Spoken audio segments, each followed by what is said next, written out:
இதற்கு மேலும் சொல்ல வேண்டுமானால் உங்களை எங்களுக்கு நன்றாகவே தெரியும் என்று ஒவ்வொருவரும் நினைத்துக் கொண்டிருப்பது எனக்கு புரிகிறது. இதே தொகுதியில் 2014 தேர்தலில் போட்டியிட்டு சரியான இடத்திற்கு செல்லாமல் தவறான இடத்திற்கு சென்றதனால் நீங்கள் விரும்பிய அந்த வேட்பாளரை நீங்கள் அன்று பெற முடியவில்லை. தவறுகள் செய்வதை இயற்கை, திருந்தாமல் இருந்தால்தான் அது உள்ளபடியே தவறு.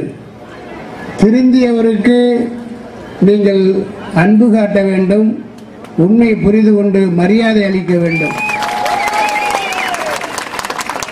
அந்த வகையில் உங்கள் விளைபொருள்களை உங்கள் தோட்டத்திற்கே வந்து குடியேற்றப்பட்ட வேன்கள் மூலமாக அதை நாங்கள் எடுத்துக்கொள்கிறோம், சரியான விலை கொடுத்து.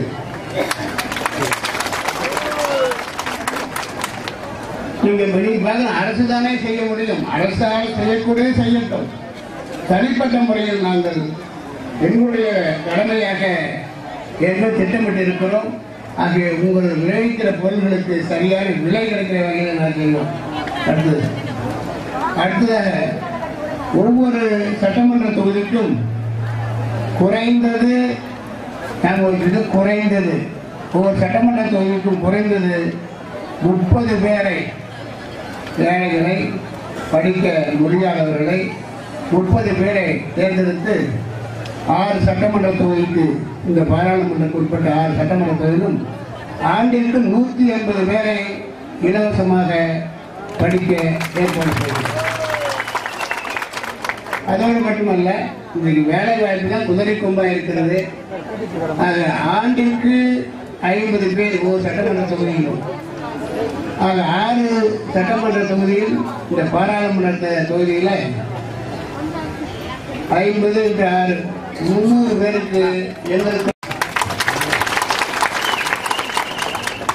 குளித்தலை புதிய பேருந்து நிலையம், குளித்தலை தோகமலை சாலை ரயில்வே மேம்பாலம் கட்டப்படும். ஏதோ அவங்க எழுதி கொடுத்து நான் படிக்கிறது கிடையாது.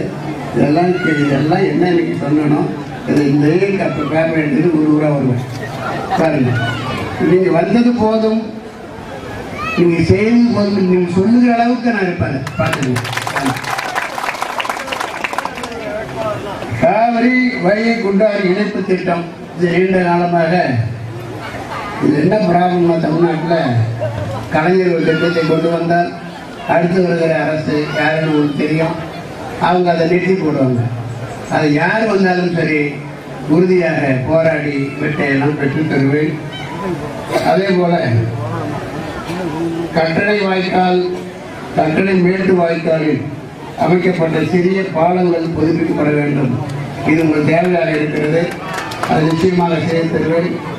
பஞ்சப்பட்டி ஏரிக்கு காவிரி உபரி நீரை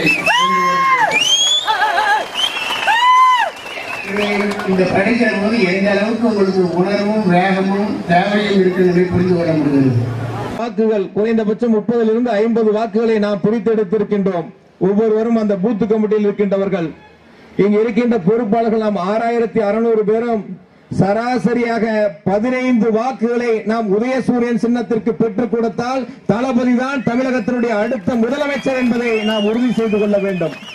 15 வாக்குகளில் நம்முடைய குடும்பத்தில் 3-4 வாக்குகள் இருக்கலாம், அல்லது 5 வாக்குகள் இருக்கலாம். அதையும் சேர்த்து ஒவ்வொரு தேர்தல் பொறுப்பாளர்களும் 15 வாக்குகளை நாம் பெற்ற முறையிலே ஒரு உறுதியை சொல்கின்றேன். நிச்சயம் மே மாத இறுதியில் அல்லது ஜூன் மாதம் முதல் வாரத்தில் கழகத்தினுடைய தலைவர் தளபதி அவர்கள் மாண்புமிகு தமிழ்நாடு முதலமைச்சர் என்ற உயரிய பொறுப்பை அரியணையிலே முடியும். ஆனால் நானெல்லாம் உடனடியாக மக்களை நேரடியாக சந்திக்கலாம் என்று எதிரணியில் இருக்கின்ற வேட்பாளர் கூறியதாக சொன்னார்கள். அவர் அமைச்சராக இருந்தவர், அவரை அப்படி சந்திக்க முடியும். ஆனால் பார்வேந்தர் அவர்கள் இன்றைக்கு எல்லா கல்வி நிலையமாக இருந்தாலும் தொழிற்துறை எல்லாம் தன்னுடைய பிள்ளைகளை பார்த்துவிட்டு முழு நேர அரசியல்வாதியாக முழு நேர மக்கள் பணியாற்றுகின்ற தொண்டராக வந்திருக்கிறார். அவருக்கு இருக்கிற வசதிக்கு அவர் இந்த அளவுக்கு கீழே இறங்கி வர வேண்டிய அவசியம் கூட இல்லை. ஆனால் இறங்கி வந்திருக்கிறார். அவரை எப்போது வேண்டாமனாலும் சந்திக்க கரண்ட் எதுவுமே கிடையாது. என்ன செஞ்சாங்க, 10-20 டேங்கர் லாரியை வாங்கி வைத்துக் கொண்டு ஒவ்வொரு ஊராயத்திற்கு முதல்ல தாயத்திற்கு தண்ணீர் கொடுத்தவர்கள் நாங்கள்.